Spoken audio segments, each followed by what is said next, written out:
Hello, everyone, and welcome back to Shadow Man Stories. I can picture some of you already in bed, maybe some of you just getting home from work. Wherever you are, whatever time it is, I'm glad you're here. If this helps you relax or sleep, please like and subscribe. It means a lot. Now, let's get you comfortable, and I'll tell you tonight's story.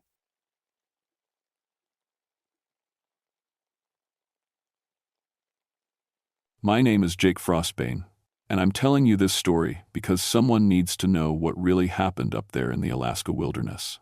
I've been a park ranger for 15 years now, working the coldest, most dangerous places where most people would die in hours.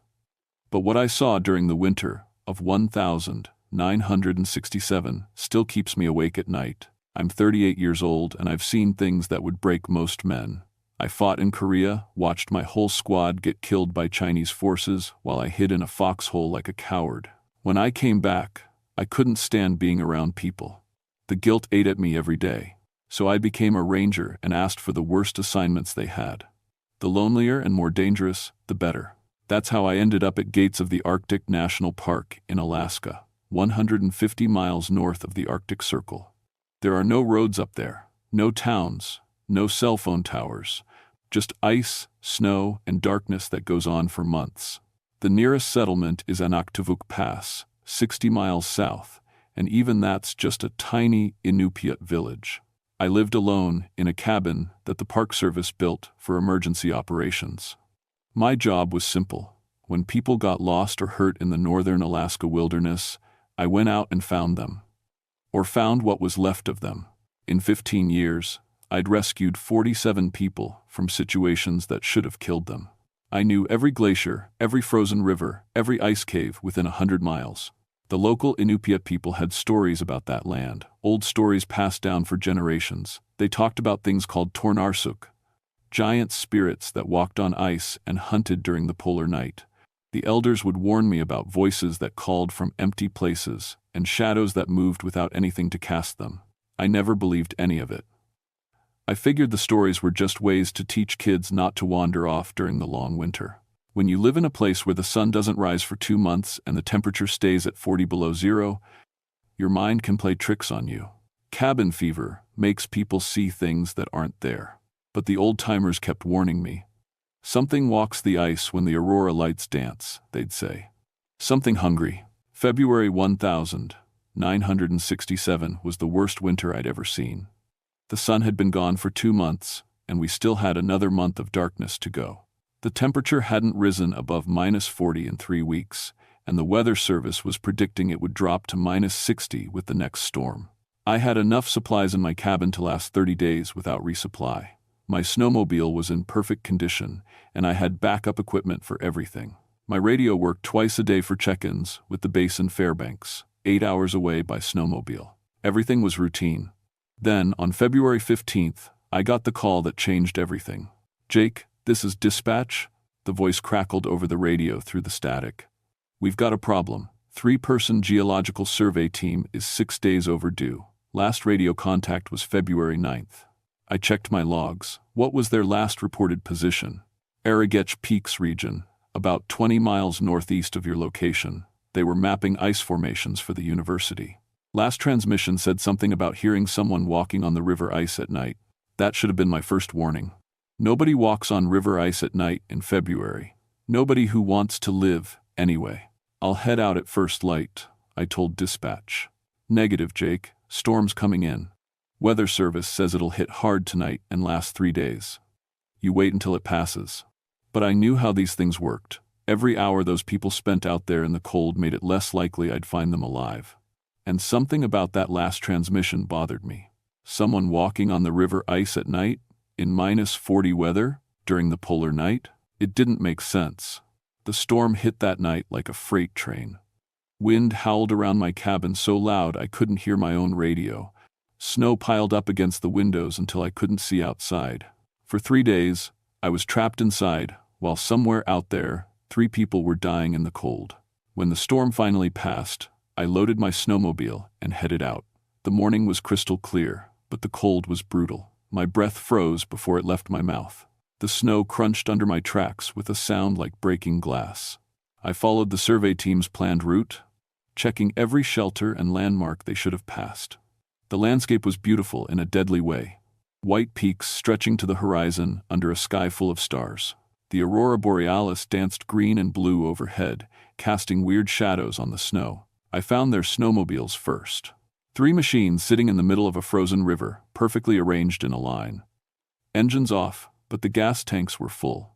Keys still in the ignition, no signs of mechanical trouble, no signs of struggle. The machines looked like someone had just parked them there and walked away. But that made no sense. You don't abandon working snowmobiles in the Arctic unless you want to die. I checked the tracks around the machines. Boot prints led away from the snowmobiles toward the riverbank, but they were wrong somehow. Too deep, like whoever made them was carrying extra weight. And they glowed slightly in the starlight, as if the snow had been compressed so hard it turned to ice. My compass started acting strange near the snowmobiles. The needle spun in slow circles, never settling on magnetic north. When I tried to radio dispatch, all I got was static and what sounded like voices speaking backwards. I followed the tracks to an emergency shelter about half a mile away. The survey team had set up a proper camp, tent, sleeping bags, cooking equipment, but when I looked inside the tent, my blood turned cold. The walls were covered in ice from the inside. Not frost, solid ice, like the tent had been sprayed with water that froze instantly.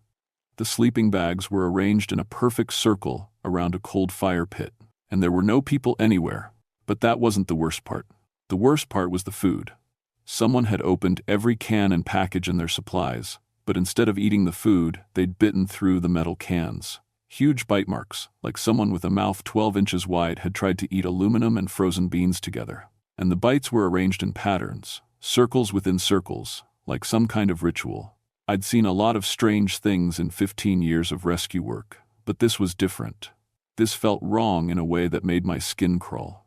I tried to think of rational explanations. Maybe they'd gotten carbon monoxide poisoning from their heater and done crazy things before they died. Maybe bears had gotten into their food after they left. But I knew there were no bears active in February. And the bite marks were too big, too organized. That's when I heard the voices. They came from across the frozen river, clear as day despite the distance. 3 voices calling for help, a man and 2 women, just like the missing survey team. "Help us, we're trapped, please." I grabbed my binoculars and scanned the far riverbank. Nothing. I pulled out my thermal scope, which would show body heat from a mile away. Still nothing. But the voices kept calling. Then I realized something that made my stomach drop. The voices weren't just calling for help. They were repeating the exact words from the survey team's last radio transmission, the one dispatch had played for me before I left. Word for word, tone for tone, like a recording. I called back to them, "Where are you? I can't see you." The voices stopped. The silence was so complete I could hear my own heartbeat. Then, after about a minute, I heard my own voice calling back from the darkness. "Where are you? I can't see you." Perfect mimicry. But I hadn't said those words yet when I heard my voice repeat them. It was like hearing an echo from the future. That's when the storm clouds rolled in again, and I realized I was about to be trapped in the same place where 3 people had vanished. My radio crackled with the voice of my dispatcher. "Jake, new storm system, moving in fast. You need to find shelter immediately. This one's going to be worse than the last." I looked around at the abandoned camp, the strange ice formations, the glowing tracks that led nowhere. Every instinct I had told me to get out of there, but the nearest shelter that could handle a bad storm was 8 miles away, and the clouds were already blocking out the stars. I was going to have to stay where 3 people had disappeared. And something in the darkness was using their voices to call to me. I set up my emergency shelter about 100 yards from the abandoned survey camp, close enough to investigate but far enough away to make a run for it if I needed to. The wind was picking up and the temperature was dropping fast. I had maybe an hour before the storm hit full force. I decided to search the area while I still could. Using my headlamp, I followed the glowing tracks along the riverbank. They led to a series of ice caves formed by the current under the frozen river. Natural formations, but something about them felt wrong. Inside the first cave, I found camping equipment from other expeditions. Different years, different brands. Some of it looked decades old. I counted gear from at least 6 different groups, all abandoned, all arranged in the same circular patterns I'd seen at the survey camp. In the deepest cave, I found something that made me want to run screaming into the storm. Human faces, perfectly preserved in the ice walls, men and women of different ages, frozen mid-scream. Their eyes followed me as I moved. Their mouths opened and closed slowly, like they were trying to speak but no sound came out. I stumbled backwards and ran for my shelter. Behind me, I heard voices calling, not just the 3 survey team members now, but dozens of voices. All of them begging for help in perfect unison. Inside my shelter, I tried to radio for help, but the storm was interfering with everything electronic. My GPS showed impossible readings. Sometimes I was 1,000 feet underground, sometimes I was floating in midair. My compass spun like a broken top. The storm hit around midnight, but it wasn't like any storm I'd experienced. The aurora borealis blazed brighter than ever, turning the snow green and blue. The lights seemed to dance in rhythm with voices outside my tent. That's when I saw it for the first time. Through the wind and snow, a massive figure walked across the frozen river. It stood at least 15 feet tall, human-shaped but wrong in every detail. Its skin looked like blue ice with black veins running underneath. It moved too smoothly, like it was gliding instead of walking, and it was heading straight for me. I grabbed my rifle and stepped outside. The creature was close enough now that I could see its face, human features, but stretched and distorted. Its mouth was huge, filled with teeth like broken ice. Its eyes glowed the same green as the aurora above. "You're not real," I said, mostly to convince myself. The thing tilted its head and spoke in my own voice. "You're not real." Then, it spoke in the voice of my dead squadmate from Korea, the one who died calling for me to help him. "Jake, why didn't you save me? Why did you let us die?" I aimed my rifle and fired 3 shots center mass. The bullets passed right through it like it was made of air. The creature laughed with the voices of everyone I'd failed to save. It walked through my shelter without breaking stride, leaving no tracks, making no sound except for the voices of the dead. When it was gone, I found that everything electronic in my camp had stopped working. Radio, GPS, even my watch. I was completely alone, with no way to call for help. The next morning brought no sun, just a slightly lighter shade of darkness. The storm had passed, but the cold was worse than ever. My breath came out in clouds that froze and fell to the ground like snow. I searched the abandoned survey camp again and found new evidence, more faces in the ice, including 3 fresh ones that looked like the missing survey team. They were still alive, still trying to scream, but the worst discovery was in my own notebook. During the night, someone had written in it, pages and pages of notes in my own handwriting, describing things I'd never seen, conversations I'd never had. The writing talked about feeding the ice walker, about joining the voices in the caves, about the hunger that never ended. I don't remember writing any of it. That night, the creature returned. This time it brought friends. Dozens of figures walked across the ice, all of them wrong, all of them hungry. They surrounded my shelter and called to me in the voices of everyone I'd ever known. My mother, who died when I was 12. My commanding officer from Korea. Every person I'd rescued over the years. They all had the same message. "Come outside, Jake. Come feed the ice." I realized then that this wasn't random. The creature wasn't just hunting anyone who wandered into its territory. It was hunting me specifically. It knew about my past, my guilt, my failures, and it was using them against me. The aurora blazed brighter, and through my shelter wall, I could see the creature's true form. Not quite human, not quite animal. Something ancient and hungry that had been feeding on lost travelers for hundreds of years. Something that had been waiting for someone like me. Someone already haunted by the dead. On the 3rd night, I found out what the creature really was. I was searching through the survey team's equipment when I discovered something they'd dug up from the permafrost. Ancient bones arranged around a carved stone tablet.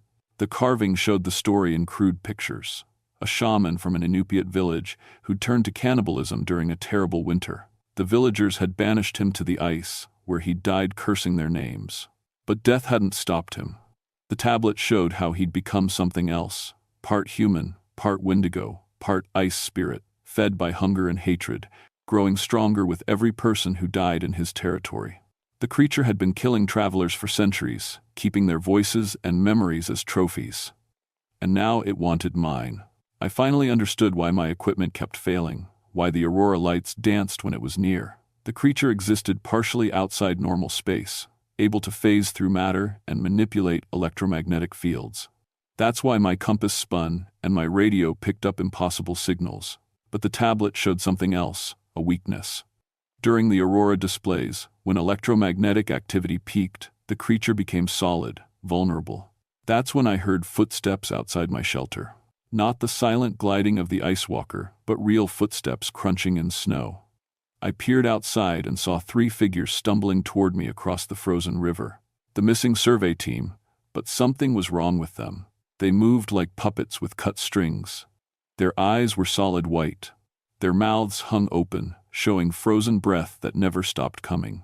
"Jake," the lead figure called in a voice like breaking glass. "We found something wonderful down in the ice. Come see." Behind them, the aurora exploded across the sky in patterns I'd never seen before. Green and blue flames dancing directly overhead, so bright they turned the snow into rainbow prisms.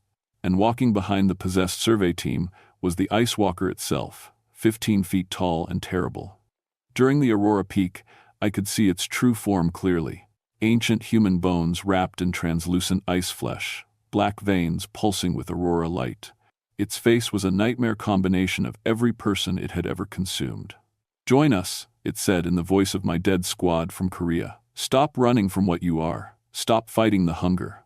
I realized then that it wasn't just feeding on bodies, it was feeding on guilt, on the weight of everyone I'd failed to save.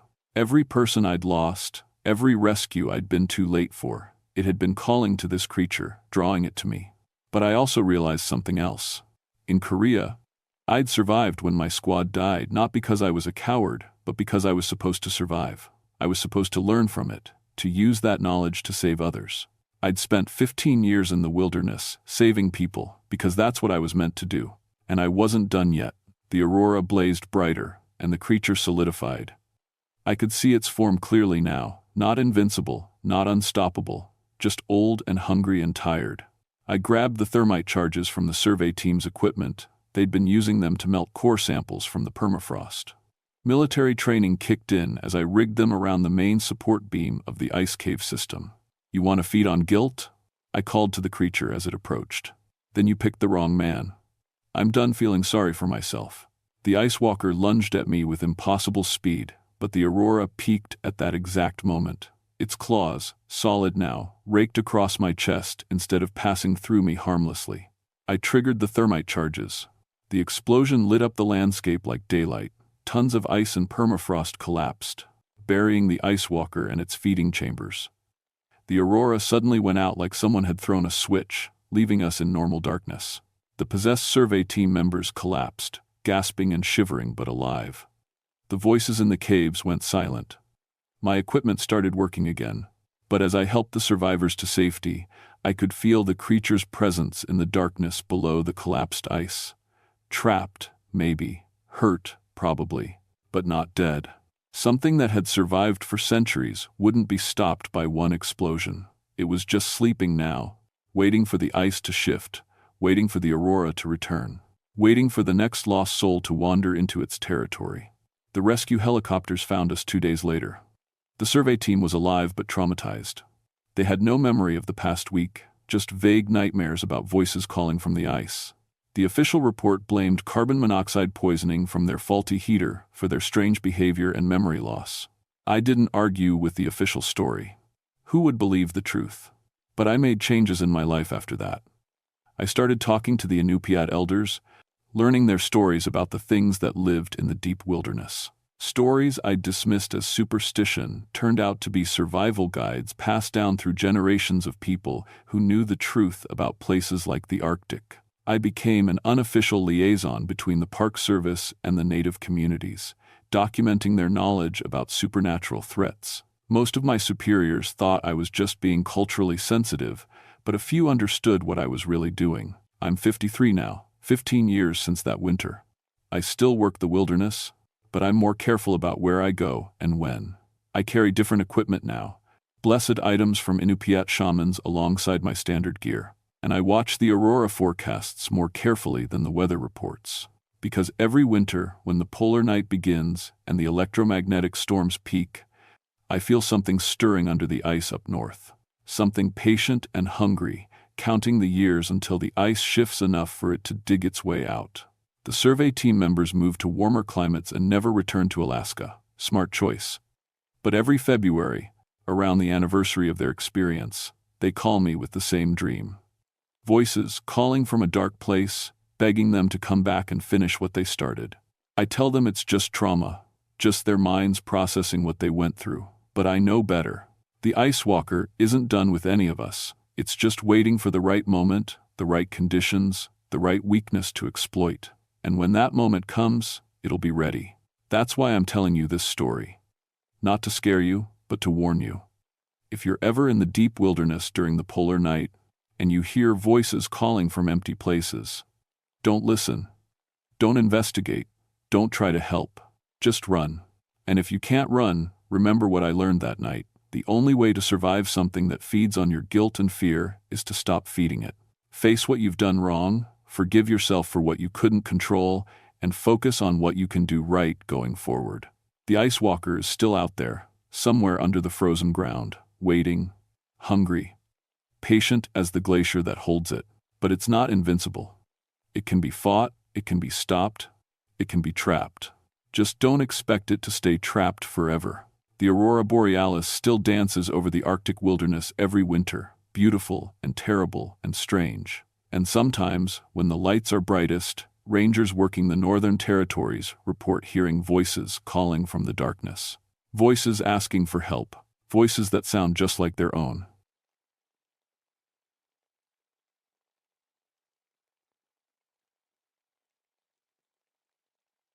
My name is Robert Steelclaw, but everyone calls me Bear.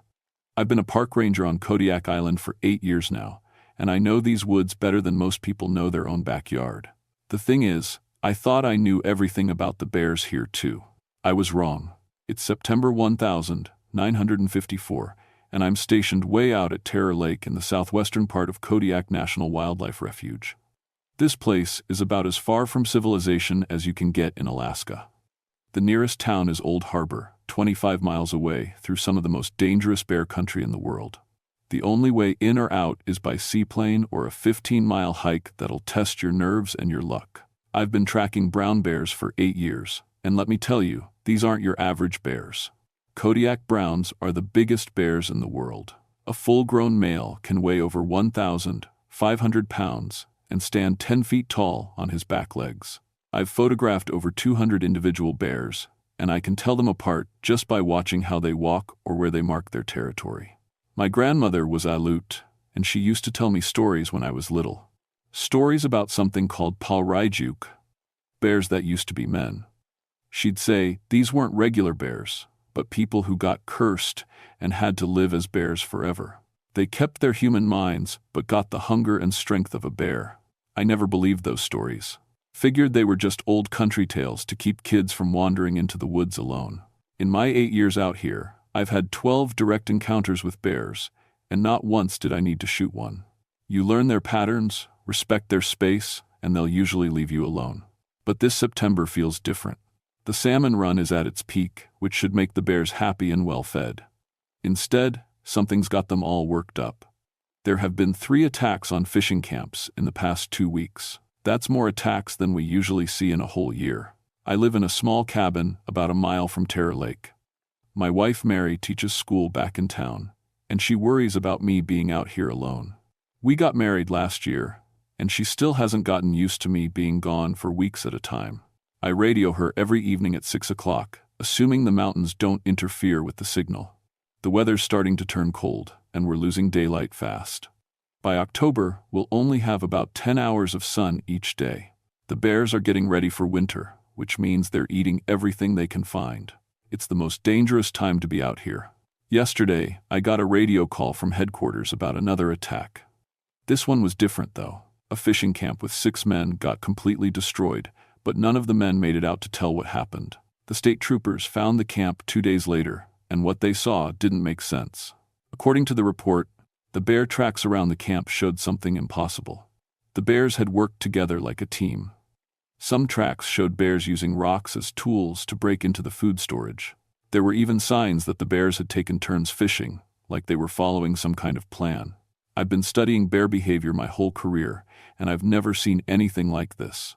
Bears are smart, don't get me wrong, but they don't use tools and they don't work in organized groups. Each bear has its own territory, and they only come together during mating season or when there's a huge food source like a salmon run. But there was something else that bothered me about the report. The troopers found human footprints around the camp that seemed to change into bear tracks partway through. The official report said it was probably just overlapping tracks from the attack, but I've been tracking animals long enough to know what a clear print looks like. I'm heading out to investigate the site myself tomorrow morning. Something's not right out there, and I need to see it with my own eyes. 8 years protecting folks from Kodiak browns, and I thought I understood them. Bears follow predictable patterns. They eat, they sleep, they defend their territory, and they avoid humans when they can. But what if my grandmother was right? What if some bears do think like men? I flew out to the attack site early this morning in my float plane.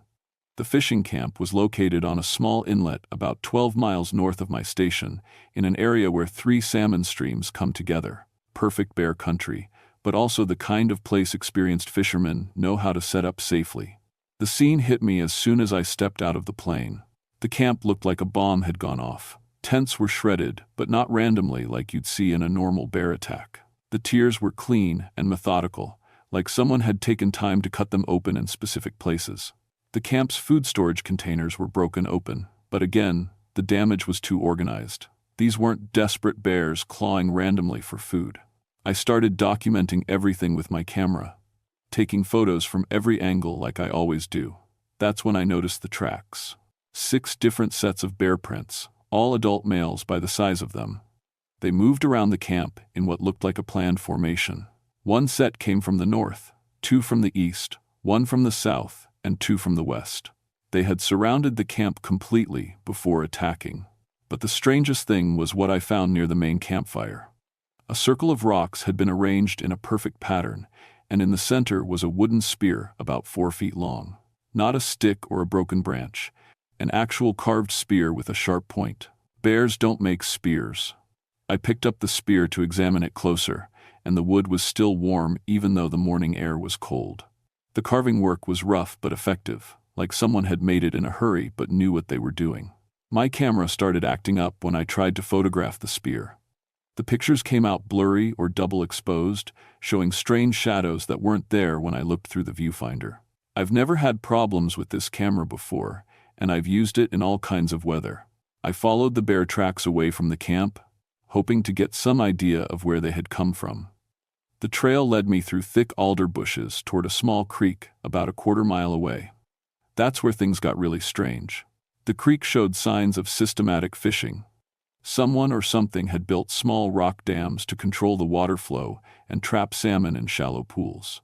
The dams were built with careful engineering, not something that would happen naturally or by accident.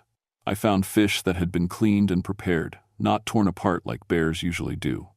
The heads and bones were piled in meat stacks, and the meat was laid out on flat rocks to dry in the sun. This looked more like a human fishing operation than anything a bear would do. Then I heard the sound. It came from upstream, a low rumbling that could have been a bear's growl. But there was something else mixed in with it, something that sounded almost like words. I crept closer, trying to stay downwind so whatever was making the noise wouldn't catch my scent. What I saw made my blood run cold. A huge brown bear, easily 1,200 pounds, was standing knee-deep in the creek. In his front paws, he held a wooden spear just like the one I'd found at the camp. He was using it to stab salmon with incredible precision, then placing each fish carefully on the bank in an organized row. But that wasn't the worst part. The bear was talking, not making normal bear sounds, but actually forming words. The words were backwards and hard to understand, but I could make out English mixed in with what sounded like my grandmother's Aleut language. The bear was counting the fish as he caught them. I fumbled for my camera, but my hands were shaking so bad I could barely hold it steady. I managed to get one shot before the bear's head snapped up and looked directly at me. For a moment, our eyes met across the water. Those weren't bear eyes looking back at me. They were human eyes, full of intelligence and anger, trapped in a bear's massive skull. The bear dropped the spear and charged toward my hiding spot. I ran faster than I've ever run in my life, crashing through the alders and jumping over fallen logs like my life depended on it. Because it did. I didn't stop running until I reached my plane. And I didn't stop shaking until I was back at my cabin, with the door locked and my rifle loaded. I tried to develop the photos I'd taken, but they all came out wrong.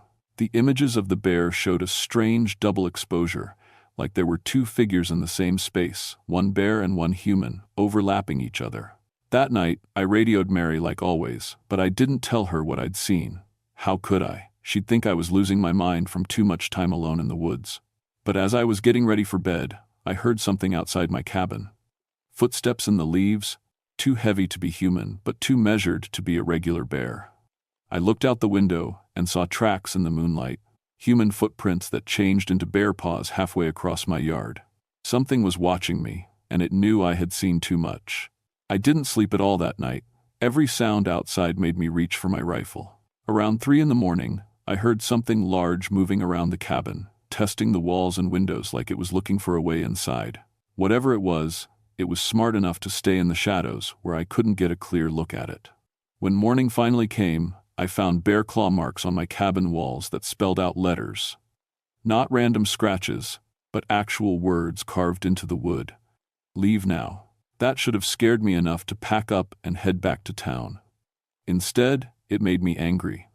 I've been protecting these woods for 8 years, and I wasn't about to let some strange bears run me off. Besides, if these things really were what my grandmother called palraijuk, then people needed to know about them. There were fishing camps and hunting parties all over this area. I spent the next 3 days mapping out every strange incident I could find. The pattern that emerged made my skin crawl. The attacks weren't random. Every camp that got hit was isolated, with small groups of men who fished alone. The bears, or whatever they were, seemed to know exactly when the camps would be most vulnerable. They attacked during shift changes, when guards were tired, or when the men were focused on hauling in nets. I found evidence of at least 7 different bear things working together. Their tracks showed up at multiple attack sites, always in the same organized formation. They were learning from each attack, getting better at hunting humans. The worst part was what I discovered at a camp that had been attacked just 2 days before. The site was still fresh, and I could piece together what had happened. 5 fishermen had been working the site for a week. According to the lone survivor I managed to track down in Old Harbor, they had started noticing strange things a few days before the attack. Bears that walked on their back legs for too long. Sounds from the forest that almost sounded like human voices. Fish disappearing from their lines in ways that didn't make sense. The survivor, a guy named Pete Morrison, was shaking when he told me what he'd seen during the attack. He said the bears came out of the woods like soldiers, moving in perfect coordination.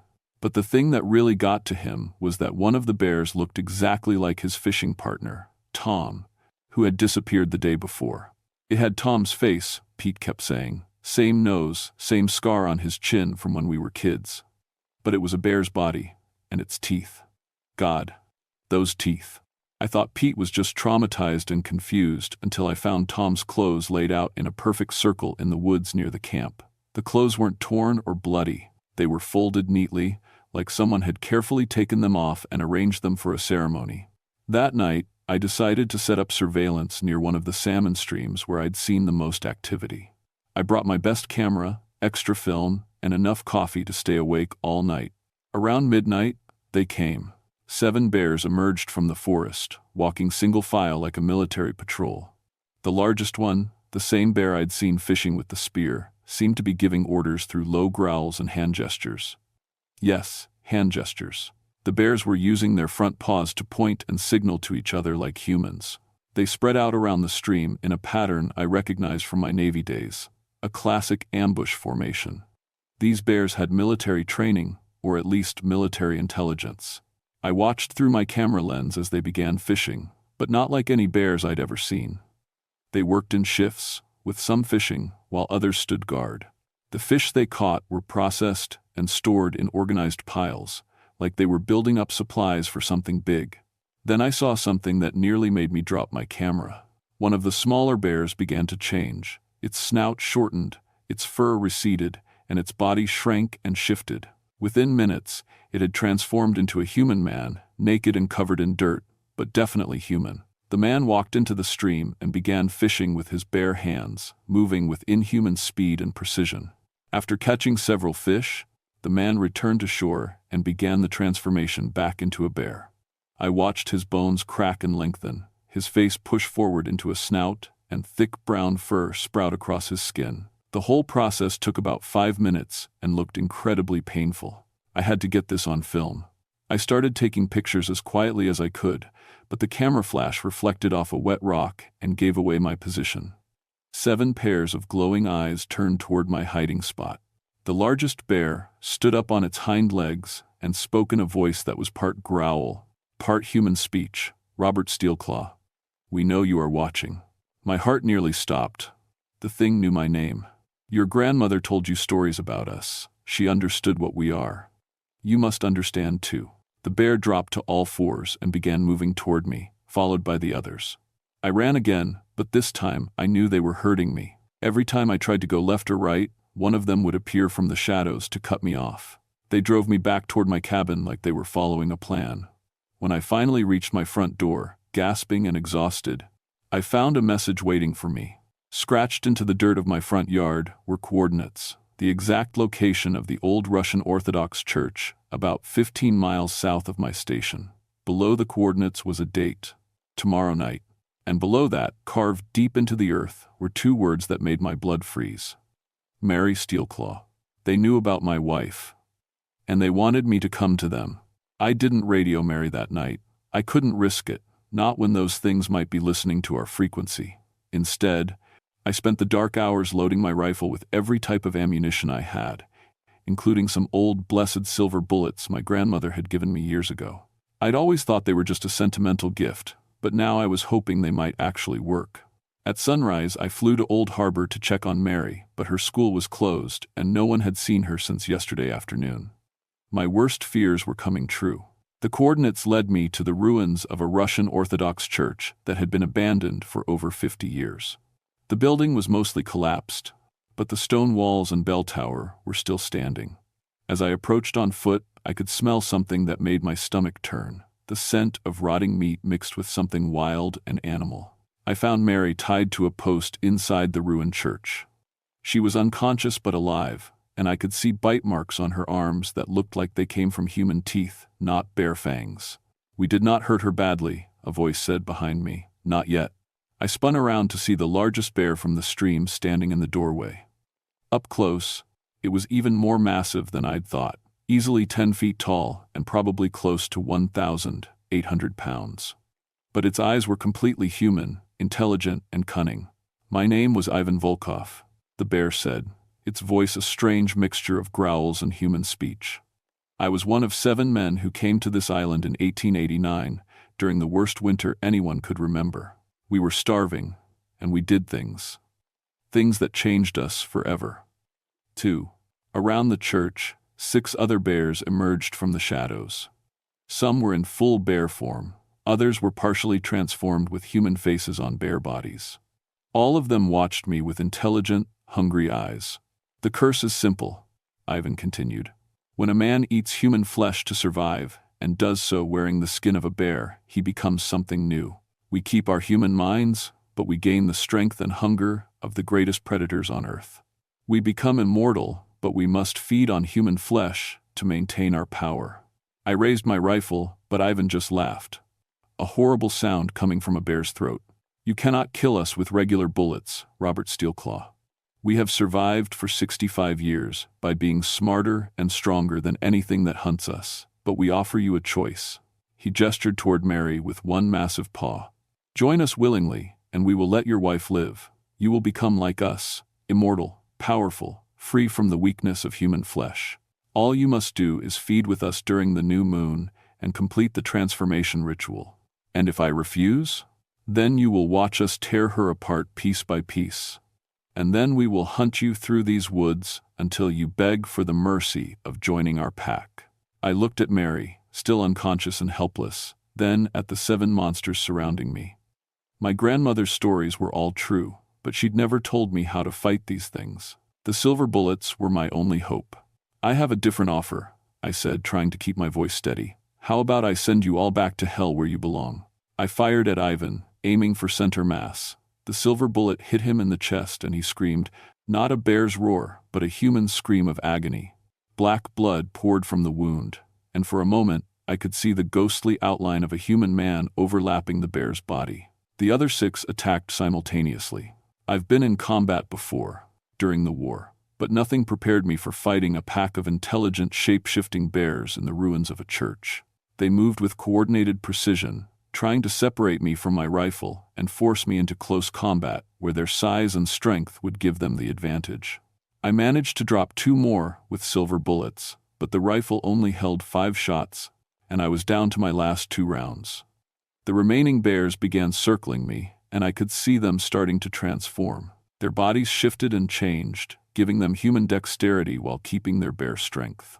That's when Mary woke up. She saw what was happening and began screaming, which distracted one of the bears long enough for me to put a silver bullet through its skull. But now I was down to my last shot, and there were still 3 bears left, including Ivan. Ivan was badly wounded but far from dead. The silver had hurt him, but not enough to stop him.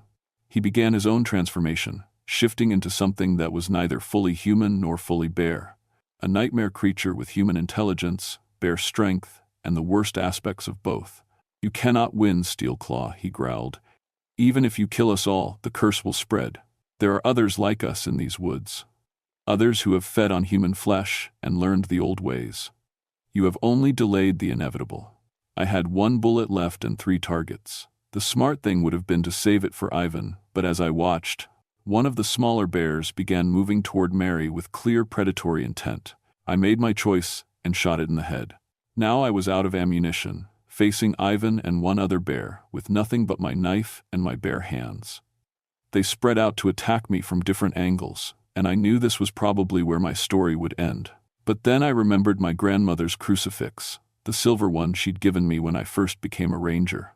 I pulled it from my pocket and held it up just as Ivan lunged for my throat. The silver cross burned his flesh where it touched, and he recoiled with another terrible scream. The other bear hesitated, suddenly uncertain. The old faith, Ivan gasped. Where did you get that? My grandmother knew what you were, I said, advancing on him with the crucifix extended. She knew how to fight you. Ivan tried to back away, but his wounds were slowing him down. I pressed the silver cross against his forehead, and this time his scream shook the entire ruined church. His body began to convulse and change, shifting rapidly between human and bear forms like he was losing control of the transformation. This is not possible, he gasped as his bear form began to fade. We are immortal. Nothing that feeds on human suffering is immortal, I said, pressing the cross deeper into his flesh. My grandmother taught me that too. Ivan's body collapsed, finally settling into the form of an elderly human man with deep wounds across his chest. He looked up at me with dying eyes and whispered something in Russian before going still. The last bear turned and ran into the forest. I let it go. I was too exhausted to chase it, and Mary needed medical attention. But as I untied her and helped her to her feet, I could hear something howling in the distance. Not a wolf's howl or a bear's roar, but something else, something that sounded almost like human voices calling out in harmony. Ivan had been telling the truth. There were others out there, and now they knew I could hurt them. The military arrived 3 days later. They called it a wildlife management operation and spent 2 weeks combing through the area with helicopters and hunting teams. Officially, they were eliminating problem bears that had developed aggressive behavior toward humans. 7 bears were killed during the operation. All of them were unusually large, and all of them had human DNA mixed in with their genetic material. The military scientists couldn't explain it, so they classified the entire incident and sealed the records. Mary and I were relocated to Anchorage for our own safety. She never talks about what happened in that church, but sometimes I catch her staring into the forest with a haunted look in her eyes. The doctor said she has no memory of the attack itself, which might be a blessing. I quit the Park Service and took a job with the Fish and Wildlife Department in town. Safer work, they said, with regular hours and no need to spend weeks alone in the wilderness. But they were wrong about it being safer. The bite marks on my arms from the fight healed strangely, Instead of normal scars, they left marks that look almost like tattoos. Dark lines that seem to move and shift when I'm not looking directly at them. And my senses have changed. I can smell things I never could before, track scents for miles, and hear conversations from impossible distances. Sometimes, late at night, I catch myself dreaming about raw meat and the taste of blood. I wake up with dirt under my fingernails and no memory of how it got there. The hunger is always there now, lurking just below the surface, whispering suggestions about easy prey and dark feeding grounds. I think the curse affected me somehow during the fight. Not enough to make me like Ivan and his pack, but enough to change me in ways I'm still discovering. I have to fight the hunger every day, remind myself that I'm still human, still the man Mary married. But I also use these new abilities to help people. Every month, I get reports of strange animal attacks or missing hunters in remote areas. I investigate them quietly, looking for signs of the old curse. Because Ivan was right, there are others out there. Last week, I found evidence of a new pack operating near Katmai. 5 bears, working together with human-level intelligence, systematically hunting fishing camps just like Ivan's group had done. I managed to track them to their den and found human clothing arranged in ritual circles, bones carved with symbols I recognized from my grandmother's stories. I've started keeping records, coded in a way that only someone who knows the truth would understand. Future rangers and investigators will need to know what they're dealing with, even if they don't believe it at first. The silver bullets work, and so do blessed silver crosses. The curse can be fought, but it takes knowledge and preparation. Most importantly, it takes someone willing to believe that not all bears in Alaska are just bears. My grandmother's stories were all true. The Palraijuk are real, they're spreading, and they're getting smarter. They learn from each generation, adapting their hunting methods and recruitment techniques. What started with 7 starving men in 1889 has become something much larger and more dangerous. I still radio the old frequency every night at 6 o'clock, sending out coded warnings to any rangers or hunters who might be listening. Most people probably think it's just routine weather updates and wildlife observations. But for those who know what to listen for, the message is clear. Be careful out there. Trust your instincts and remember that some of the biggest predators in Alaska used to be human. The war isn't over. It might never be over. But as long as I'm still mostly human, I'll keep fighting. Because somewhere out there in the vast wilderness of Alaska, something is hunting people who venture too far from civilization. Something with human intelligence, bare strength, and an appetite that can never be satisfied.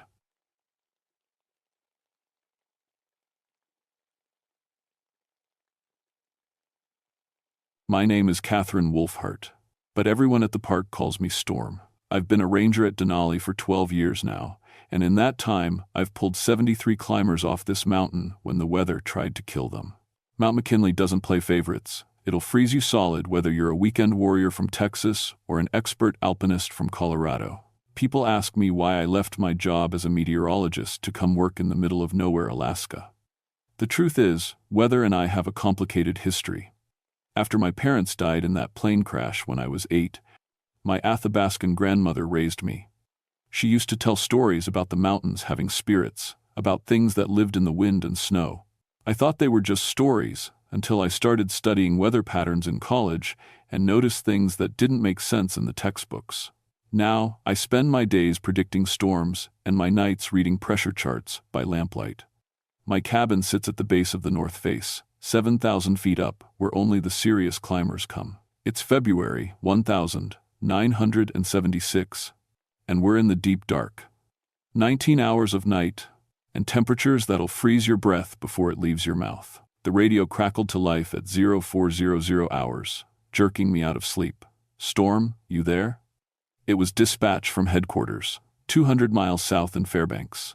I'm here, Mike. What's going on? Got a situation with that climbing team that checked in 10 days ago.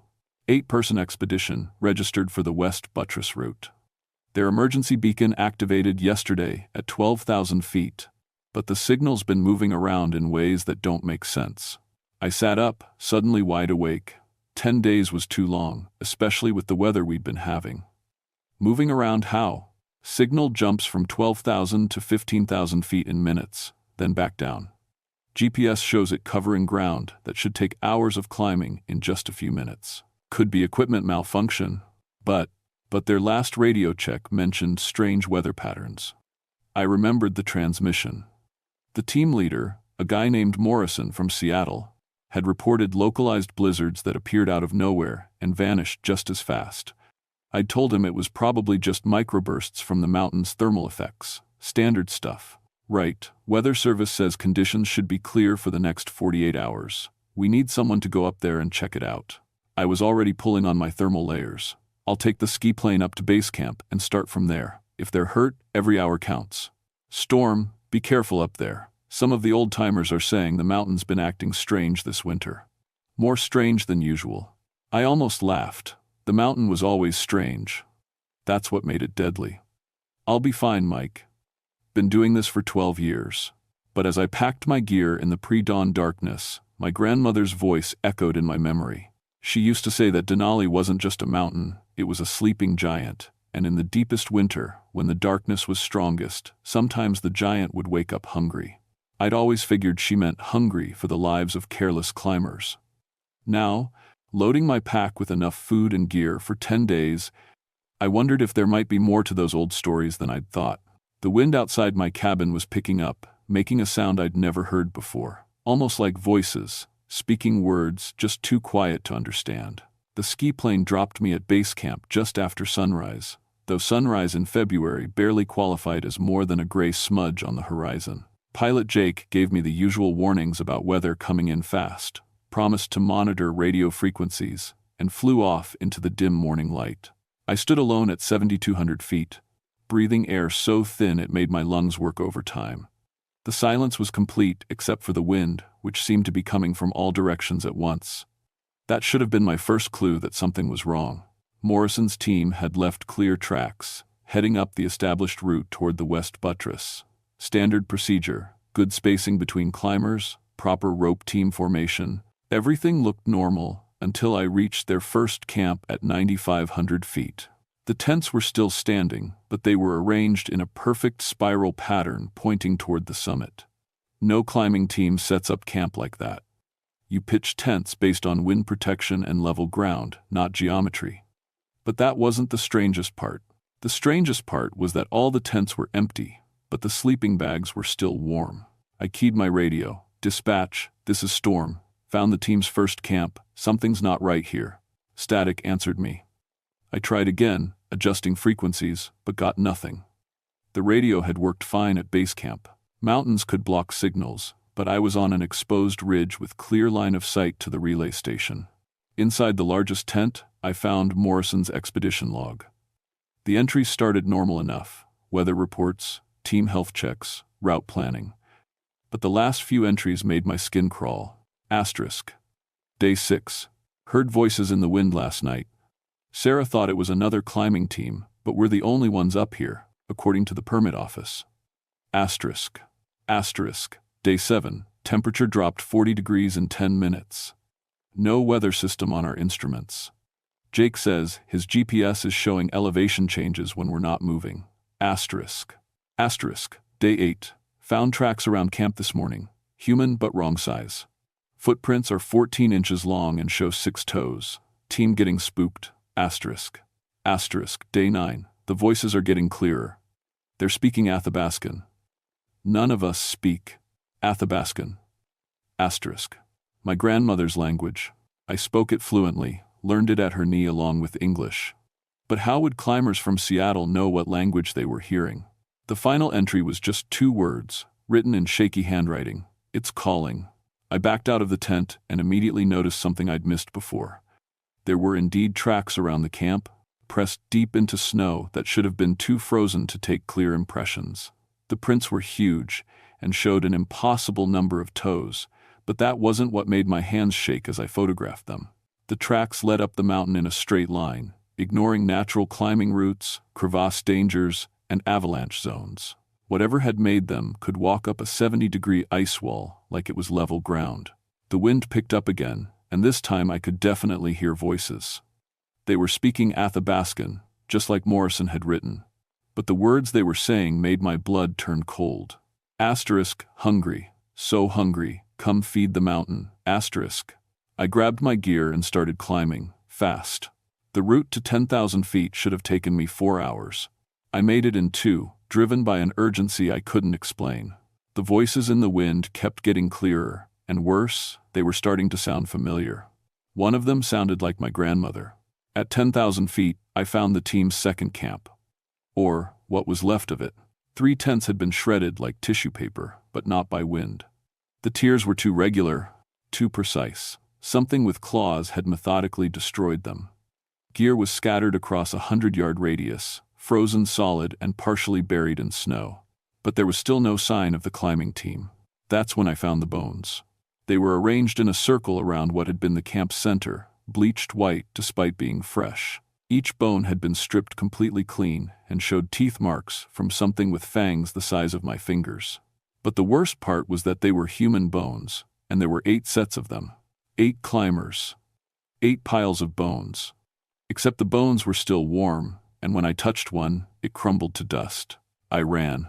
At 12,000 feet, my altimeter started going crazy. The needle swung wildly between 11 and 16,000 feet while I stood perfectly still. My GPS showed me moving in circles, even though I hadn't left the spot where I'd stopped to check equipment. The air felt wrong, too thick for the altitude, and it tasted metallic, like blood. Aurora Borealis shouldn't be visible during daylight, but green and red lights were dancing across the northern sky, in patterns that hurt to look at directly. That's when I saw them. 8 figures standing on a ledge 500 feet above me, silhouetted against the impossible aurora. They were the right size and shape to be Morrison's climbing team, but they stood motionless in hurricane-force winds that should have knocked them off the mountain, and they were all facing me. "Hello," I shouted, my voice carrying strangely in the thin air. "Are you injured? Do you need help?" One of the figures raised its arm and waved. A normal, human gesture that should have been reassuring. But something about it was completely wrong. The movement was too fluid, too graceful for someone wearing heavy climbing gear in extreme cold. I started climbing toward them, following a route that should have been impossible in these conditions.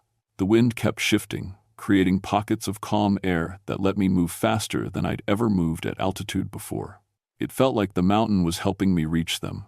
That should have scared me more than it did. At 14,000 feet, the voices in the wind became a chorus. Dozens of them, all speaking Athabascan, all saying the same thing. Asterisk, come home, granddaughter, come feed with us. Asterisk, my grandmother's voice was the loudest. I found the climbing team at 15,000 feet, in a sheltered area that wasn't on any topographic map. They were all alive, sitting in a circle around a small fire that burned without fuel. When they looked up at me, their eyes reflected the firelight like an animal's. "Storm," Morrison called out, his voice cheerful and normal. "We've been waiting for you. Come sit with us. We're having dinner." The smell hit me then. Cooking meat, rich and savory, and so appealing it made my mouth water despite everything I'd seen. My stomach cramped with sudden, overwhelming hunger. "What are you cooking?"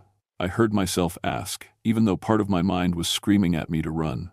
"Sarah brought extra provisions," Morrison said, gesturing to a woman I recognized from their permit photos. Except Sarah was also sitting in the circle, gnawing on what looked suspiciously like a human forearm. "Sarah's a good provider." The Sarah in the circle agreed, never stopping her methodical chewing. "We all take turns providing." That's when I noticed that each member of the team was missing a limb, arms, legs, chunks of torso, all neatly removed and partially healed over, like surgical amputations. But they were all still alive, still conscious, still eating. "It doesn't hurt," Morrison assured me, noticing my stare.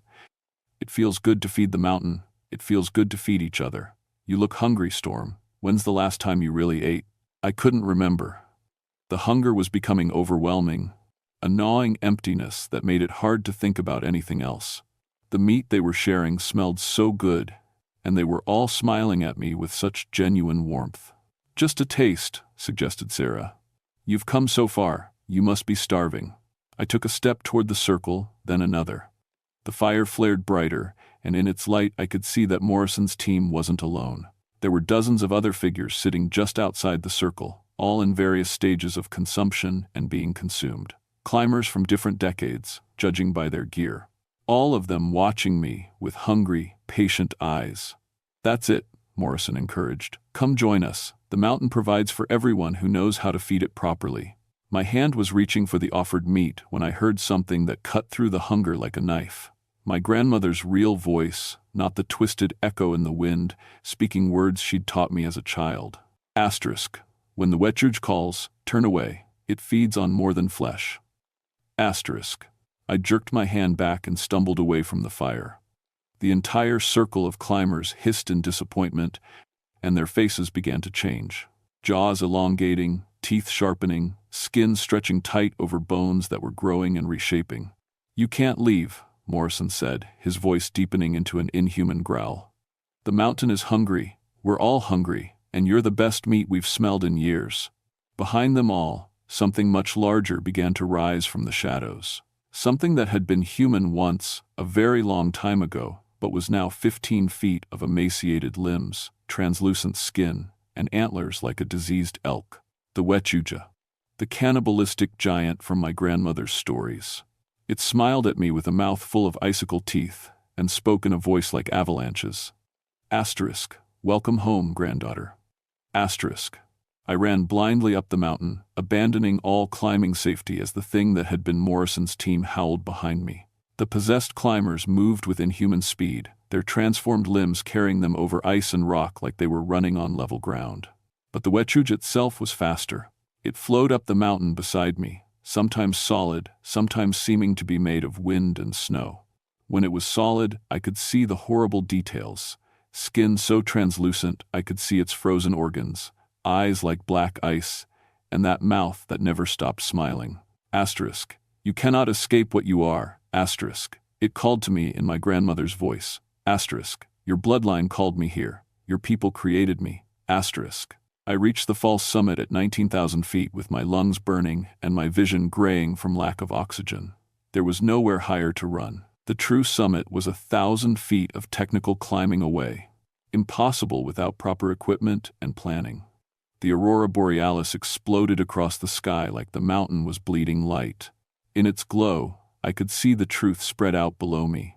The entire north face was covered with the possessed. Decades of missing climbers, all transformed into feeding drones for the ancient thing that stood before me. Asterisk. Do you know what I was? Asterisk. The Wechuj asked, circling me slowly.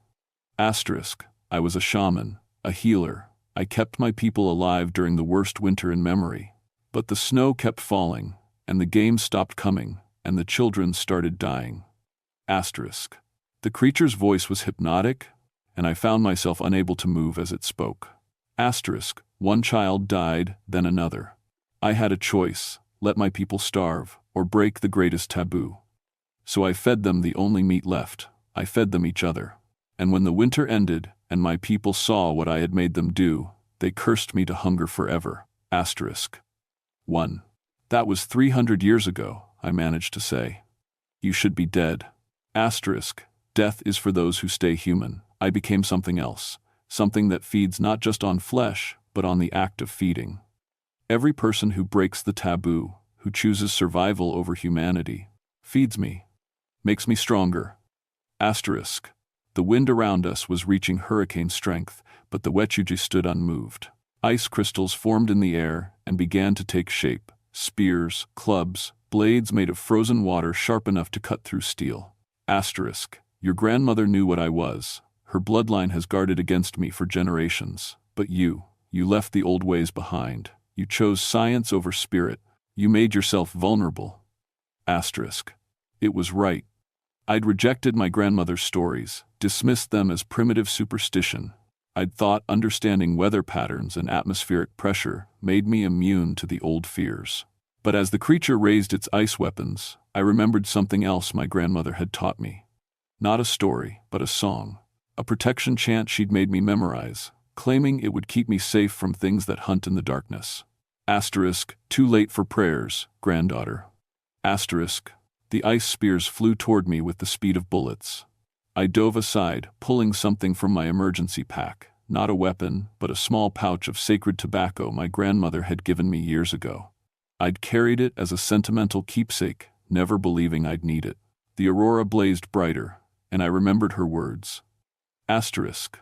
When the lights dance strongest, the spirits listen closest. Asterisk. I lit the tobacco with my emergency flare and began to sing. The effect was immediate. The Wet'suge shrieked and staggered backward, its translucent skin beginning to smoke and steam. The possessed climbers below howled in pain and confusion, their transformations reversing. Asterisk. Impossible. You turned away from the old ways. Asterisk. I turned away. I gasped, continuing the chant while the sacred smoke swirled around us. But they never turned away from me. The creature lunged forward, growing to 20 feet tall, its antlers scraping the sky. But the smoke formed a barrier it couldn't cross. Every time it tried to reach me, the protection chant drove it back. The aurora reached its peak intensity, and suddenly I wasn't alone on the summit. Translucent figures stood with me, my grandmother, her grandmother before her, generations of women who had held the line against the hunger in the darkness. Together, we sang the Wet'suge back into the mountain, back into the deep places where it belonged. The creature's final scream shattered ice formations across the entire north face, and then it was gone. The possessed climbers collapsed in the snow below, human again but broken by their experiences. Some of them would survive, some would them. But the mountain was quiet. The military helicopter found me 18 hours later, half frozen and barely conscious at the false summit. They said it was a miracle I'd survived the night at that altitude without shelter. They said the aurora activity had been the strongest on record, causing electromagnetic interference that explained the radio problems and GPS failures. They said a lot of things that made sense and fit into neat reports. Morrison's team was evacuated to Anchorage General. 3 died from exposure and altitude sickness. The survivors had complete amnesia about everything after their second day on the mountain. The doctors called it trauma-induced memory loss, a psychological defense against some kind of shared psychotic episode brought on by extreme conditions. The official report listed it as a standard mountaineering accident complicated by unprecedented weather phenomena. I knew better. Back at my cabin, I spread my grandmother's things across the kitchen table. Items I'd kept but never really understood. Sacred bundles, protection charms, maps of the mountain drawn in symbols instead of elevation lines. For the first time, I tried to read them with eyes opened by experience. The maps showed the Wet'suge's territory, marked with warnings in Athabaskan that I'd never bothered to translate. The boundaries shifted with the seasons and the strength of the aurora, but they were always there, a hunting ground that stretched from the base camps to the summit, wherever the winter darkness was deepest and the human spirit was most vulnerable. My grandmother had been part of a long line of guardians, women who kept watch and warned people away during the dangerous seasons. She'd tried to teach me, but I'd been too interested in barometric pressure and wind patterns to listen to stories about hungry spirits. Now I understood that they were the same thing. I started keeping different kinds of records after that. Along with temperature readings and weather predictions, I tracked aurora activity, noted when climbers reported strange experiences, and learned to recognize the signs that the mountain was waking up hungry. 3 months later, a solo climber from Germany reported hearing voices in an unknown language during a spring ascent. I met him at base camp and convinced him to turn back, told him about unstable snow conditions and avalanche danger. He was annoyed, but alive. 2 weeks after that, a climbing team from Japan found their camp rearranged in patterns they didn't remember making. I guided them off the mountain, personally, claimed there was a storm coming that didn't show up on any weather service. The Wet'suge was still there, still hunting, still hungry. But it was contained, held in check by old protections I was finally learning to maintain. Every winter, when the darkness is longest and the aurora dances brightest, I can feel it stirring. Testing the boundaries, calling to climbers in languages they don't understand, offering warmth and food and companionship to anyone desperate enough to listen. And every winter, I'm here to turn them away. My name is Catherine Wolfhart, but everyone calls me Storm. I've been a ranger at Denali for 12 years, and I've learned that some storms can't be predicted by scientific instruments. Some storms have teeth and ancient hunger, and they've been waiting in the mountains longer than we've had words to name them. The mountain keeps its secrets, but so do I. And when the wind speaks Athabaskan in the deepest darkness of winter, I know exactly what it's saying. It's saying it's still hungry, but I'm still listening.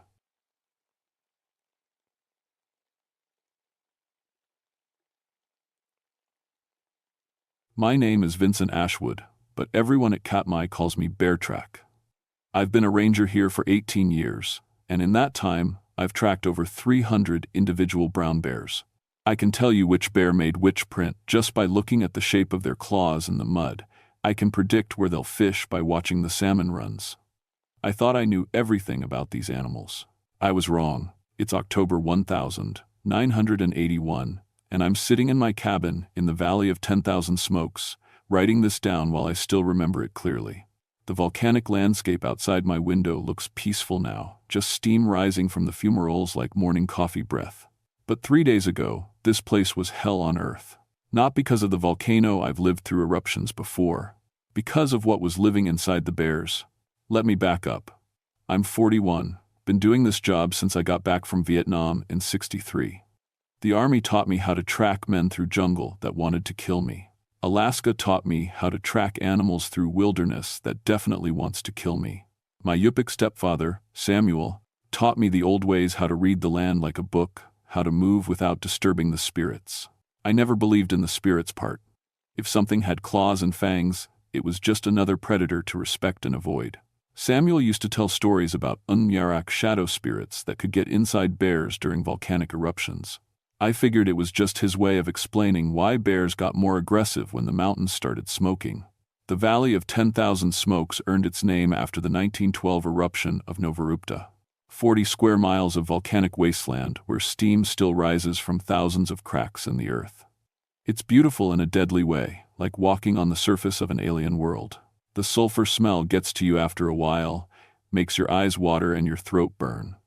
But it's perfect country for photography, which is why people keep coming here despite the danger. 4 photographers had been missing for 8 days when headquarters radioed me. The team was led by Marcus Webb, a National Geographic photographer who specialized in wildlife shots. He had 3 assistants with him, Sarah Chen, David Kowalski, and Michael Turner, all experienced outdoors people, all carrying emergency beacons that had gone silent on the same day. I found their base camp on the morning of October 15th. Everything was still there. Expensive camera equipment, food supplies, sleeping bags laid out like they'd just stepped away for a moment. But there were no signs of a struggle, no blood, no scattered gear. Just emptiness and the smell of sulfur on the wind.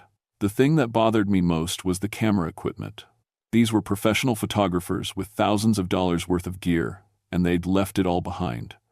Marcus Webb would sleep with his cameras before he'd abandon them. Something had made them leave in a hurry, but not the kind of hurry that comes from bears or weather. This was different. I started tracking from the camp perimeter. The photographers had been following the salmon run up Yukok River, taking pictures of bears fishing in the rapids. Normal behavior for both the humans and the animals. But the tracks I found weren't normal at all. Bear tracks usually tell a story.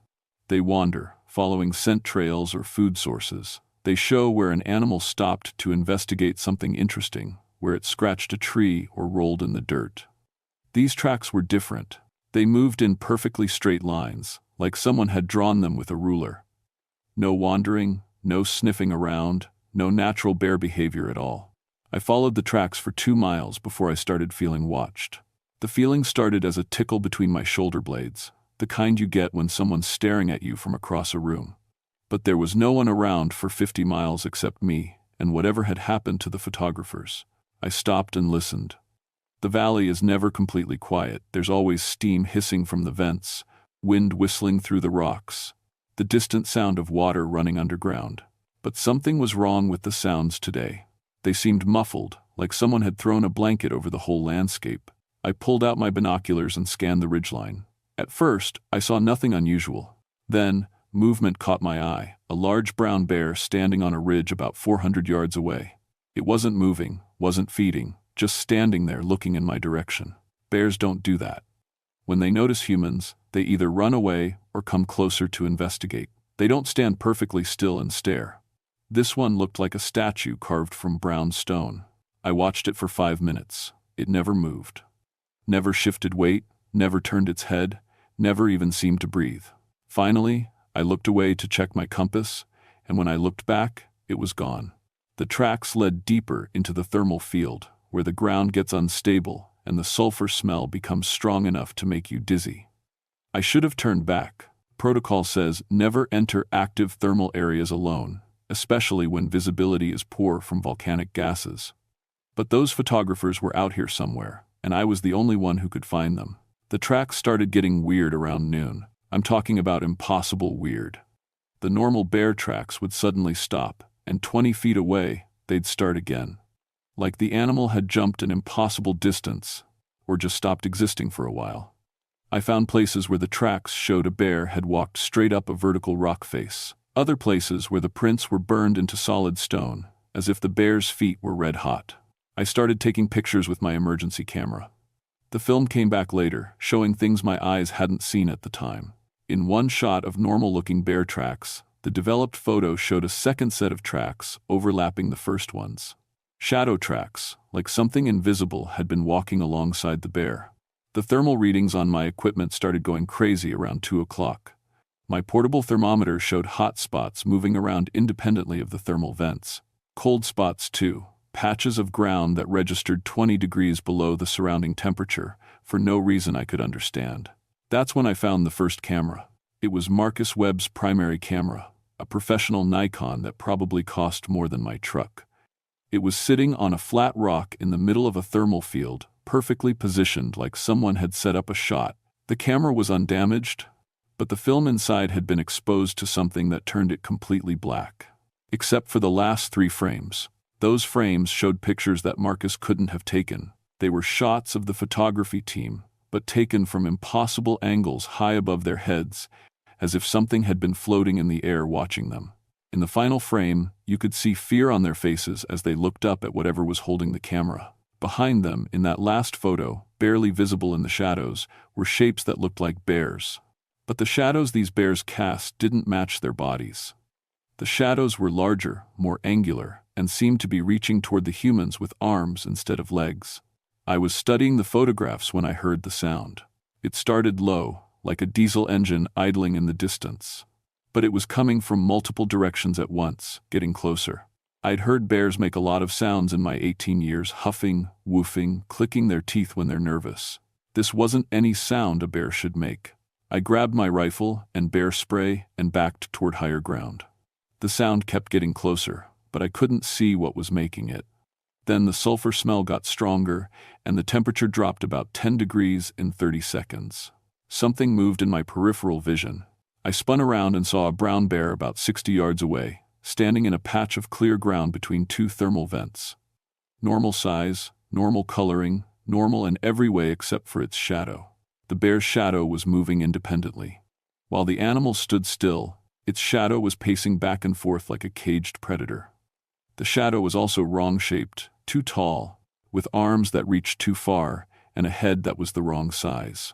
I blinked hard, thinking the sulfur gases were making me hallucinate. When I opened my eyes, both the bear and its impossible shadow were gone. But in the dust where they'd been standing, I found 2 sets of tracks. Normal bear prints, and beside them, prints that looked like they'd been burned into the ground by something much hotter than any living animal should be. The radio crackled to life on my belt. Static mostly, but underneath it, I could swear I heard voices calling for help. The voices on the radio were definitely human, but they faded in and out like a distant station during a storm. I tried to respond, but only got static back. The electromagnetic interference from volcanic activity plays hell with communications, but this felt different. The voices sounded like they were coming from underground. I followed the strange tracks for another mile, and the landscape started changing in ways that made my skin crawl. The thermal vents were arranging themselves in patterns that looked almost geometric, perfect circles and straight lines that nature doesn't usually create. Steam was rising in columns that bent at 90-degree angles, defying physics.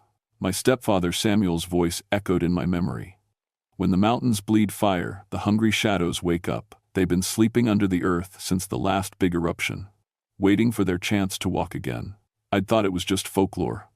Now, I was starting to wonder. Around 4 o'clock, I found the second camera. This one belonged to Sarah Chen, and it was hanging from a tree branch, about 12 feet off the ground. No human had put it there. The bark showed claw marks, but they were burned into the wood like brands. The film in this camera was mostly intact. The pictures showed the progression of the team's last day, starting with normal wildlife shots of bears fishing in the river. But as the day went on, the photos got stranger. Bears that appeared in multiple places in the same shot. Bears whose eyes glowed white in the afternoon sunlight. Bears that cast no shadows at all.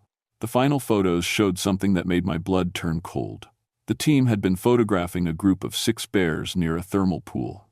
Normal behavior, normal setting. But in the background of every shot, more bears kept appearing. By the last photo, there were at least 20 bears surrounding the humans in a perfect circle.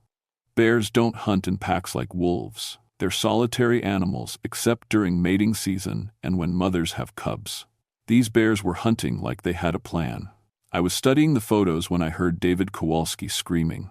The sound came from somewhere ahead of me, deeper in the thermal field. It was definitely human, definitely terrified, and definitely real. I grabbed my gear and started running toward the sound, jumping over steaming cracks in the earth and dodging unstable ground that could collapse into superheated mud at any moment. The screaming stopped just as I reached a ridge overlooking a natural amphitheater formed by ancient lava flows. Below me was a thermal cave, one of the deep ones that honeycombed this whole area. Steam was rising from the entrance, and I could see artificial light flickering inside. I also saw bears. Lots of them. At least 15 brown bears were arranged in a semicircle around the cave entrance. They weren't moving, weren't making any sound, just sitting there like they were waiting for something. Behind them, their shadows writhed and twisted independently, reaching toward the cave with grasping arms. The bears themselves looked normal. Their shadows looked hungry. I set up my binoculars and tried to see inside the cave. The artificial light was coming from camera flashes. Someone was still alive down there, still taking pictures. But the flashes were irregular, desperate, like someone was using the camera flash as a weapon against something that didn't like bright light. That's when I realized the bears weren't guarding the cave to keep the humans in. They were guarding it to keep something else out.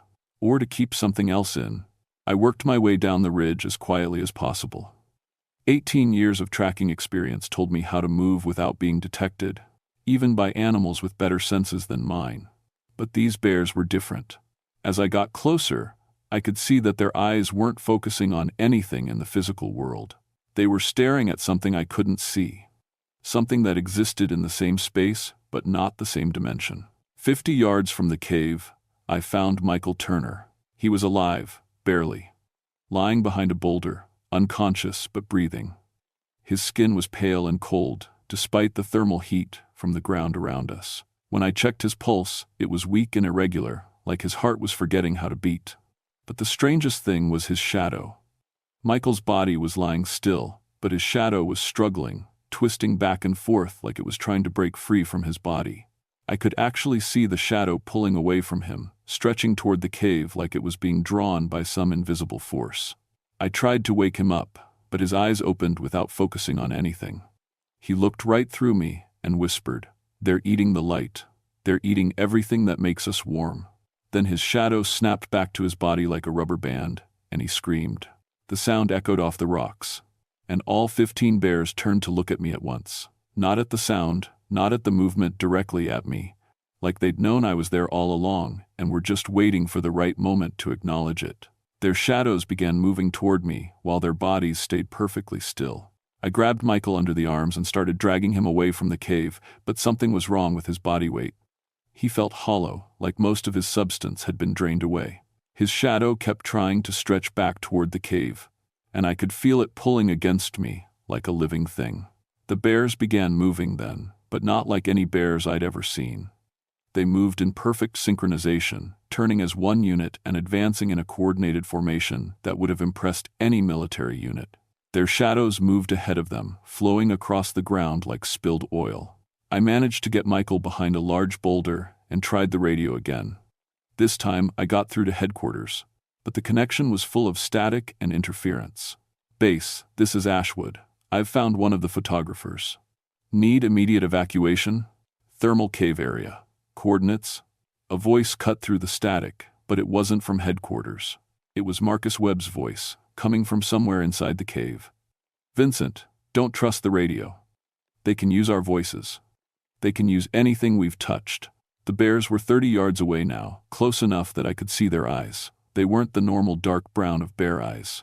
They were white, like cataracts. but with something moving underneath the surface. Something that looked like smoke trapped under ice. I pulled out my bear spray, knowing it probably wouldn't work, but having to try something. The first bear got within range, and I let it have a full blast of pepper spray directly in the face. The spray passed right through its head like the bear was made of mist.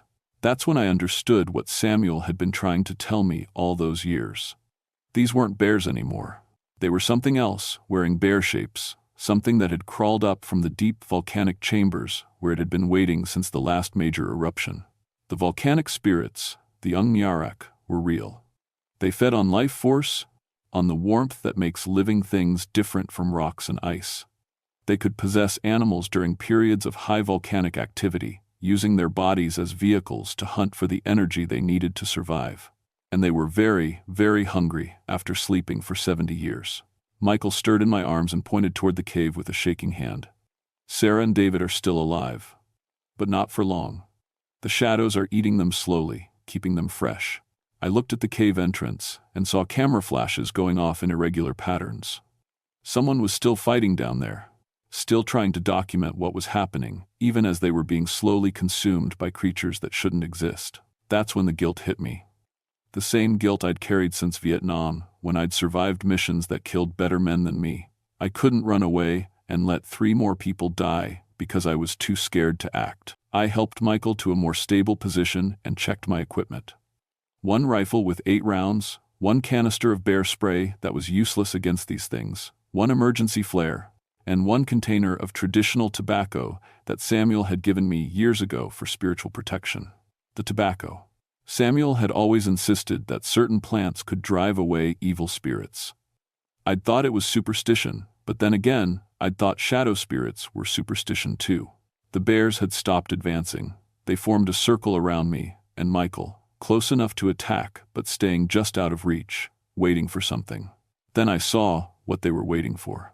The shadows detached completely from their host bodies. 15 bear-shaped shadows rose up from the ground like smoke, growing larger and more defined as they separated from the physical animals. The real bears collapsed where they stood, dead or unconscious. The shadow beings towered over them, 8 feet tall and growing, with arms that ended in claws and faces that were holes in the world. One of them spoke, using Marcus Webb's voice. "You cannot help them, Ranger, but you can join them. Your pain makes you easy to take, your guilt makes you delicious." It was right about the guilt. I could feel it pulling at something inside me, trying to draw out the warmth and life that kept me moving. The same way it had been slowly draining the photographers. But guilt had also taught me something about sacrifice. I lit Samuel's tobacco with a match and blew the smoke toward the nearest shadow. It recoiled like I'd hit it with acid, its form wavering and shrinking. The other shadows hesitated, giving me the opening I needed. I ran for the cave. The cave was deeper than I'd expected, leading down into natural chambers carved by ancient thermal activity. The air was thick with steam and sulfur, but underneath it was something else, the smell of ice, even though the temperature was over 90 degrees. I found them in the deepest chamber, and they were still alive. Marcus Webb was sitting against the cave wall, methodically taking flash photos of the shadows that kept trying to creep closer. Sarah Chen was unconscious, but breathing. David Kowalski was awake, but staring at nothing, his lips moving in constant whispered conversation with something I couldn't see. "About time," Marcus said when he saw me. His voice was steady, but his hands were shaking. "Been fighting these things for 3 days. Flash photography seems to hurt them, but my batteries are almost dead." The shadows filled the chamber, flowing around us like a dark tide, but they stopped just short of the circle of light created by Marcus's camera flash. I could see them more clearly now, not just bear shapes, but human shapes too, and things that had never been alive at all. The shadow of the volcano itself, hungry and ancient and patient. I pulled out what was left of Samuel's tobacco and lit it. The smoke created a barrier that the shadows couldn't cross. In the breathing room this gave us, I helped Sarah and David to their feet and started moving everyone toward the cave entrance. We almost made it. The shadows followed us, staying just outside the range of the protective smoke but getting bolder as my supply of tobacco ran low. At the cave entrance, they made their final attack, surging forward in a wave of hungry darkness. That's when the volcano saved us. A real tremor shook the ground, followed by a genuine eruption, not a major one, but big enough to send a column of ash and gases high into the air. The electromagnetic pulse from the eruption disrupted whatever energy the shadows used to maintain their forms. They wavered, stretched thin, and then snapped back toward the deep volcanic vents, like they were being pulled home by an invisible force. The possessed bears woke up, looked around in confusion, and wandered off like nothing had happened. The bush pilot who evacuated us 3 hours later found 4 people with severe hypothermia and dehydration, plus 1 ranger with a story nobody would believe. The official report listed the incident as volcanic gas exposure, causing temporary disorientation and hallucinations. That was 6 months ago. I'm still a ranger at Katmai, still tracking bears and monitoring volcanic activity. But now I pay attention to different things. I watch for shadows that don't match their owners. I listen for sounds that don't belong. I carry tobacco and other things Samuel taught me about, just in case. Because the shadows are still down there, sleeping in the deep places where the earth bleeds fire. They're patient. They can wait another 70 years if they have to, wait for the next major eruption to wake them up and give them another chance to feed. When that day comes, I'll be ready for them. Or maybe I'll be one of them by then, another voice calling for help on a radio that no one should answer. Either way, someone needs to keep watch. Someone needs to remember that there are things in this world that are older and hungrier than we like to admit. Things that see our warm, bright lives as nothing more than food. My name is Vincent Ashwood, and I've been tracking the shadows for 6 months now. They're starting to track me back.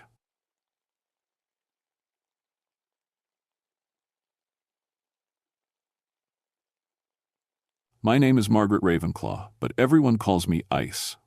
I've been a ranger in the Chugach National Forest for 14 years, and in that time, I've saved 89 lives. I know that number because I keep track. When you work emergency medicine in the wilderness, every life matters. Every person you bring home alive is a victory against the cold, the distance, and the things that want to kill you out here. I'm also a paramedic, not just the basic wilderness first aid that most rangers learn, but the real deal. I can intubate, start IVs, perform emergency surgery with nothing but a headlamp and whatever's in my kit. I learned it the hard way, back when I was 22 and got caught in an avalanche near Portage Glacier. Buried for 3 days under 10 feet of snow and ice. Should have died. Would have died, except something happened down there in the dark that I still don't understand. My mother always said it was the old healing ways. She's Tlingit, raised me to know both worlds, the hospital where she worked as a nurse, and the traditional medicine she learned from her grandmother. I never believed the spiritual stuff. Figured the herbal remedies worked because of chemistry, not magic. The healing ceremonies helped people feel better because the mind affects the body. Simple as that. But 3 days under that avalanche changed something in me. When they finally dug me out, I wasn't just alive, I was stronger. Could work in cold that would drop other people, could find injuries just by touching someone, know exactly what was wrong before any tests. The doctors called it heightened senses from trauma. I figured they were probably right. November in Alaska means winter's coming fast. By 1988, we only got 8 hours of real daylight, and the temperature was already hitting -25 at night. Ice season. The most dangerous time of year. Glaciers shift and crack, making new crevasses overnight. Sea ice forms and breaks up without warning. Even the wildlife gets desperate, taking risks they wouldn't normally take. This far out in the Chugach, we're 75 miles from Anchorage, no roads. If something goes wrong, you call for a helicopter and pray the weather's good enough to fly. If it's not, you survive on what you've got until it clears. I keep supplies for 3 weeks, just in case. The call came in on November 15th, just before dawn. Dr. Sarah Chen's research team had been studying glacier recession near Prince William Sound, climate change work, measuring how fast the ice was disappearing. They'd been up there 5 days and missed their scheduled check-in by 2 full days. Their emergency beacon's still transmitting, the dispatcher told me. But it's moving. Signals coming from different spots along the glacier face. I grabbed my medical gear and headed for the helicopter pad. Whatever was happening up there, I'd bet someone was hurt. In my experience, when research teams go quiet, it usually means hypothermia, falls, or equipment failure. All things I could handle, What I couldn't handle, what I wasn't ready for, was something my mother's stories had warned me about since I was little. The Kushtaka. Shapeshifters that lived in the glaciers, creatures that could heal any wound but demanded terrible payment. Stories to scare children, I'd always thought. Just another way the old people explained things they didn't understand. I should have listened to those stories more carefully. The helicopter dropped me at the research camp at 0800 hours. The pilot, Jake Morrison, 20 years experience flying these mountains, looked nervous. "Weather's closing in from the south," he shouted over the rotor noise. "I can give you 6 hours max. Then I have to get out of here, whether you're ready or not." I waved him off and shouldered my medical pack. The camp looked wrong from the start. 3 tents, all set up properly, but arranged in a perfect circle around a pile of equipment. Not the way you'd normally organize a base camp. You'd want your tents close together for warmth, not spread out like points on a compass. The emergency beacon was still beeping, but the sound was coming from inside the equipment pile. I dug through sleeping bags, cooking gear, and scientific instruments until I found it. A standard GPS emergency locator, the kind that sends your position to search and rescue. Except according to my handheld GPS, this beacon had been in 4 different locations in the last hour. Locations that were 2 miles apart. Impossible. These things don't move unless someone carries them. I keyed my radio. "Base, this is Ranger Ravenclaw at the Chen research site. I have their emergency beacon, but no sign of the team. Beginning search now." Static answered me. "Too much ice in the air, probably. Or the mountains blocking the signal. Standard problems out here." The first tent was Dr. Chen's. I unzipped the fly and crawled inside. Her equipment was still there. Laptop, research notes, personal items, but her sleeping bag had been sliced open. The insulation scattered everywhere. Not torn, sliced, clean cuts, like someone had used a very sharp knife to gut it from the inside out. Blood spots on the tent floor. Not much, but enough to tell me someone had been hurt. I pulled out my medical kit and tested a sample with a field hemoglobin kit. Human blood, but something was off about it. The cellular structure looked strange under my portable microscope. Too regular, like it had been artificially oxygenated. The second tent belonged to Dr. Marcus Webb, the team's glaciologist.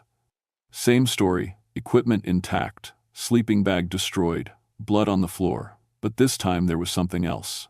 Tracks in the frost on the tent floor. Not boot prints. These were long and narrow, with what looked like webbing between the toes. Like an otter's feet, but sized for something much larger. I photographed everything, then moved to the third tent. Dr. Lisa Park, the team's medical researcher. This one was different. Her tent was still zipped shut, but when I opened it, the smell hit me immediately. Fish. Not rotting fish, but fresh, like someone had just cleaned a salmon inside the tent. Lisa's sleeping bag was intact, but it was soaked with water. Ice-cold glacier water. Her medical kit was scattered around the tent, but arranged in a pattern I recognized from my mother's traditional healing ceremonies. Syringes laid out like spokes on a wheel. Bandages folded into specific shapes. Medications arranged by color and dosage. Someone had been performing medical procedures in here, recently. I backed out of the tent and checked my watch. 2 hours until the helicopter would start getting nervous about the weather. I needed to find these people. The tracks led from the third tent toward the glacier. Clear prints in the snow, 2 sets of boots walking normally, then joined by something else. The webbed prints I'd seen in the tent, all 3 sets of tracks headed directly for the ice wall. I followed them. The glacier rose about 60 feet above the research site, blue-white ice carved into impossible shapes by wind and pressure. Crevasses opened like wounds in the surface, some narrow enough to step across, others wide enough to swallow a truck. The tracks led to one of the smaller crevasses, maybe 4 feet wide. I clipped into my climbing gear and rappelled down. 20 feet into the ice.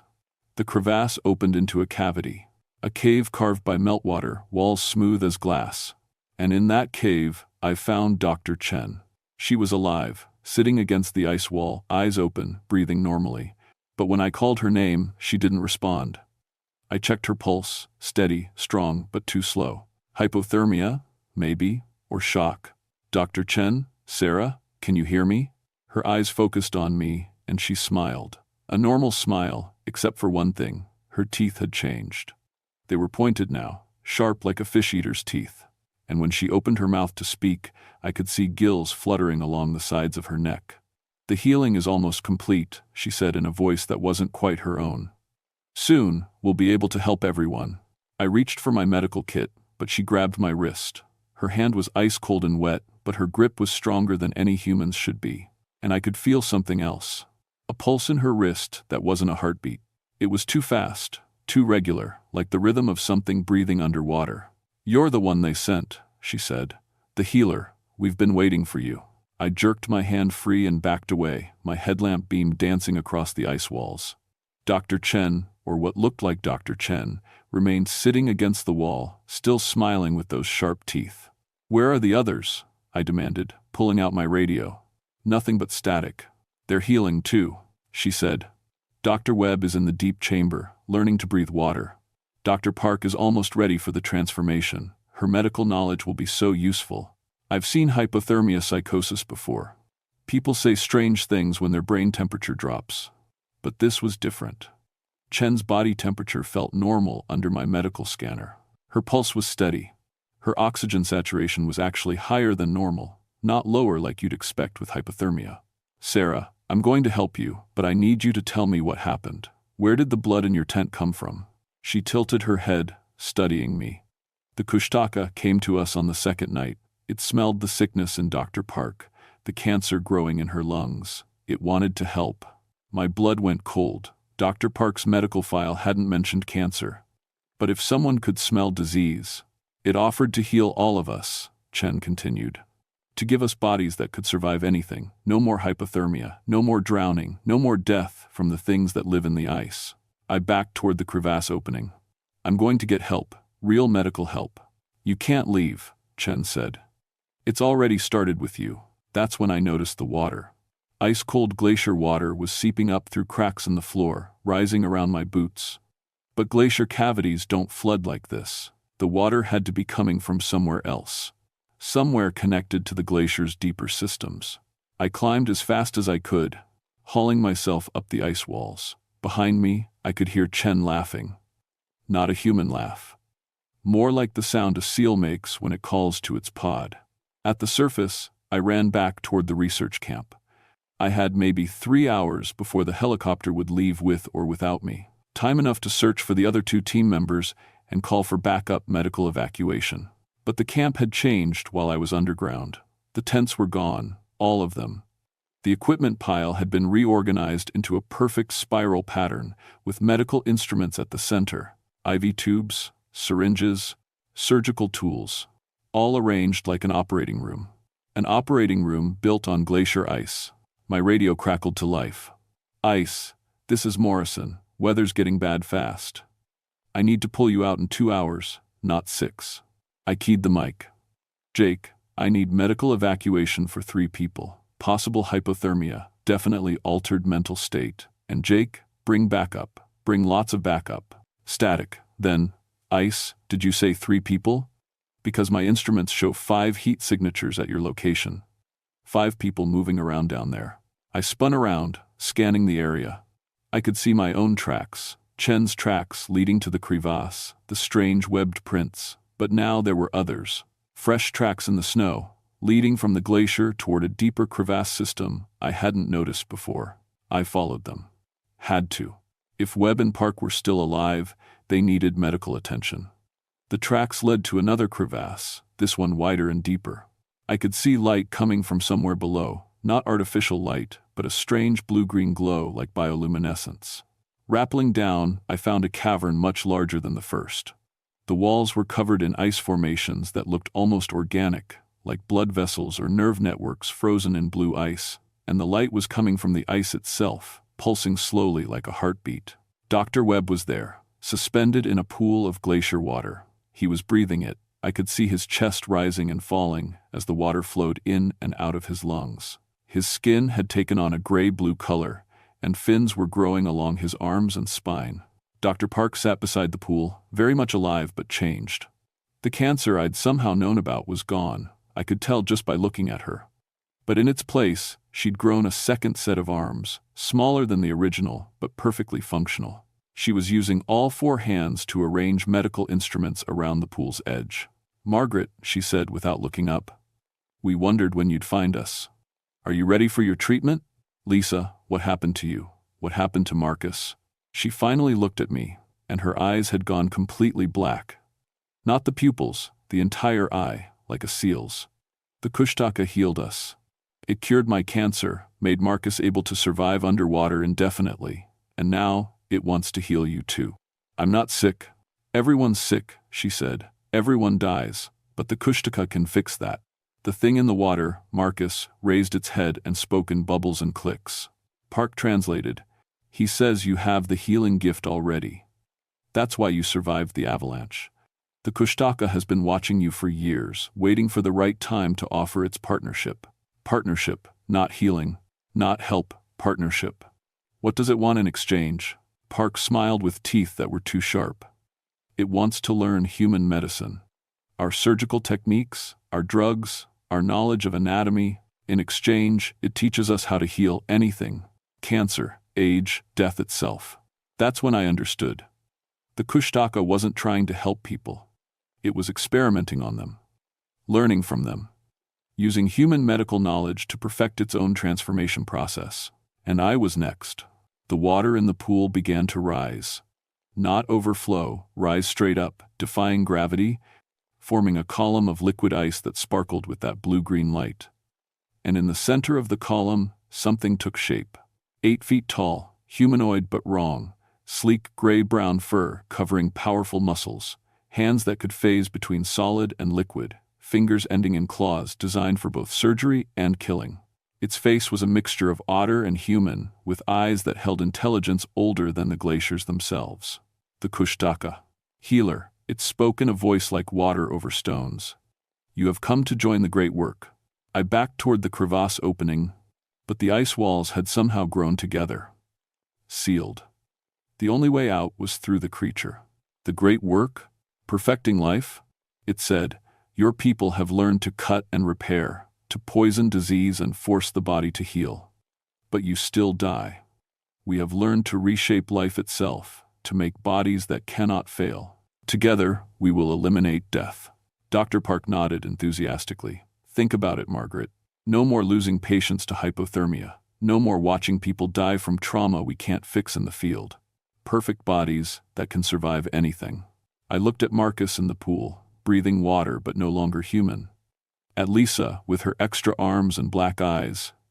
At the Kushtaka, with its surgical claws and predator's smile. "What about choice?" I asked. "What about consent?" "Irrelevant," the Kushtaka said. "The sick do not choose to be healed, they are healed. The dying do not choose to live, they are given life." It extended one clawed hand toward me. "You will be my greatest student. Your medical knowledge, combined with my abilities, will allow us to heal anyone, transform anyone. We will spread this gift to every human on Earth." The water began to rise around my feet. Ice cold and somehow alive. I could feel it trying to get into my lungs through my skin. The Kushtaka's transformation fluid.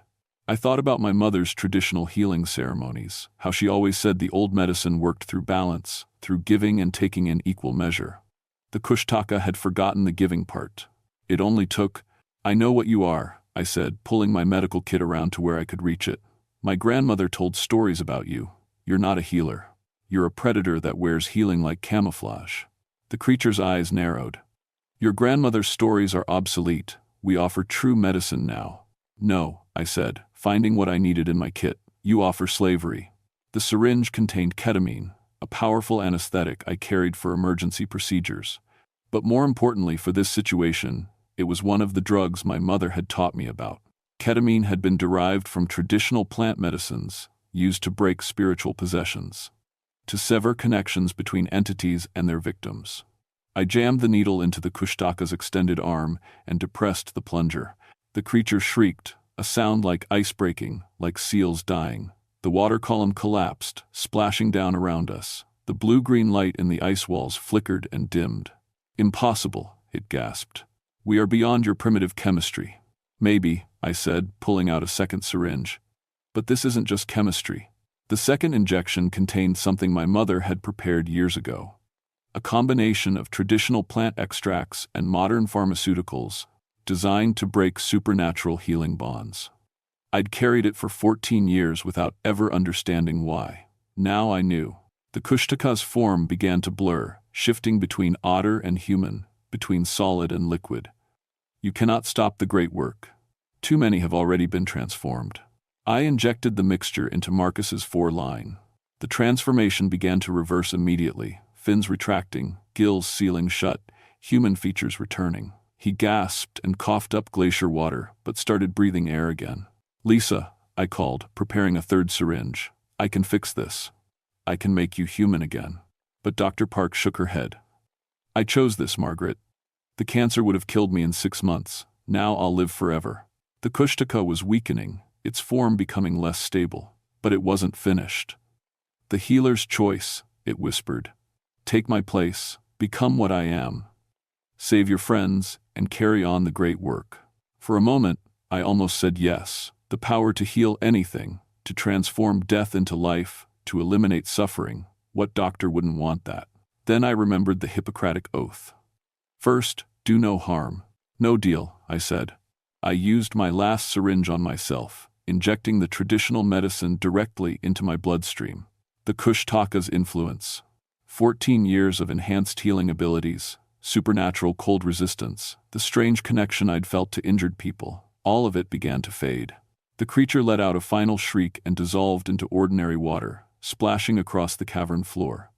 The ice walls cracked and began to collapse.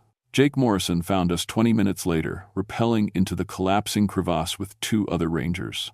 By then, Dr. Chen had made her way up from the deeper caves, confused and hypothermic but human again. Marcus was unconscious, but breathing normally. Only Dr. Park was still transformed, and she refused medical reversal. "How do we explain this?" Jake asked as we loaded the survivors onto evacuation stretchers. I looked at Lisa Park with her 4 arms and black eyes, at the strange medical equipment arranged around the collapsed caverns, at the lingering blue-green stains in the ice. "Toxic exposure," I said. "Unknown chemical compounds from glacier melt. Caused hallucinations and temporary physical changes. Dr. Park will require long-term specialized treatment." Jake nodded. "In the wilderness, sometimes the official explanation is whatever keeps everyone safe and sane." 6 months later, I left the Ranger Service and opened a private practice in Anchorage, emergency medicine with a specialty in wilderness trauma. But I also quietly started incorporating some of my mother's traditional healing methods, the real ones, not the supernatural enhancements I'd lost. Dr. Park disappeared from the research facility after 2 weeks.